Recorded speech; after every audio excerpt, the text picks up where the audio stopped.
గోదావరి జిల్లా గోకవరంలో దేవి చౌక్ వద్ద ఉన్న అమ్మవారి ఆలయ ప్రధాన అర్చకులు డాక్టర్ వల్లూరి జగన్నాథ శర్మ చంద్రగ్రహణం గురించి ప్రజలకు వివరించారు. చంద్రగ్రహణం రోజున మంత్రాలు జపించడం, పూజలు చేయడం, దాన ధర్మాలు చేయడం వల్ల మంచి జరుగుతుందని తెలిపారు.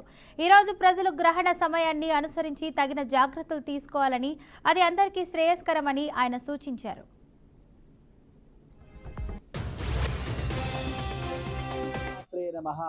మన గోకవరం దేవి చౌక్ శ్రీ కనకదుర్గమ్మ వారి ఆశీస్సులతో దేవి చౌక్ గోకవరం. మరి ముఖ్యంగా నేను ఈ రోజు తెలియజేసేది ఏంటంటే చంద్రగ్రహణం. అసలు చంద్రగ్రహణం అంటే ఏంటి? చంద్రుడికి సూర్యుడికి మధ్యలో భూమి ప్రవేశించినప్పుడు చంద్రుడిపై సూర్యుడి యొక్క కిరణాలు సోకవ కనుక చంద్రుడి ఉపరితలంపై నీడ ఏర్పడుతుంది. దీన్నే చంద్రగ్రహణం అంటారు.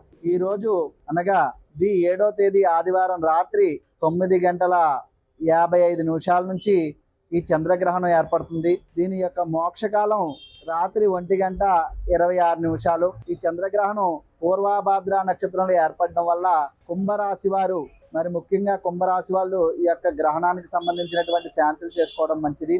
అలాగే అందరూ కూడా ఈ చంద్రగ్రహణ సమయంలో దేవతారాధన చేసుకోవడం, అంటే దేవతల శ్లోకాలు కానీ మంత్రజపం ఉన్న వాళ్ళు, అనుష్ఠానం ఉన్న వాళ్ళు మంత్రజపం కానీ చేసుకోవడం, పట్టు స్నానం చేసిన తర్వాత భగవంతుడు ధ్యానం చేసుకోవడం చాలా విశేషమైనటువంటి శుభ ఫలితాలను ఇస్తుందని తెలియజేస్తూ అందరికీ కూడా సుఖ సంతోషాలతో ఉండాలి, అమ్మవారి అనుగ్రహ ఆశీస్సులు ఉండాలి.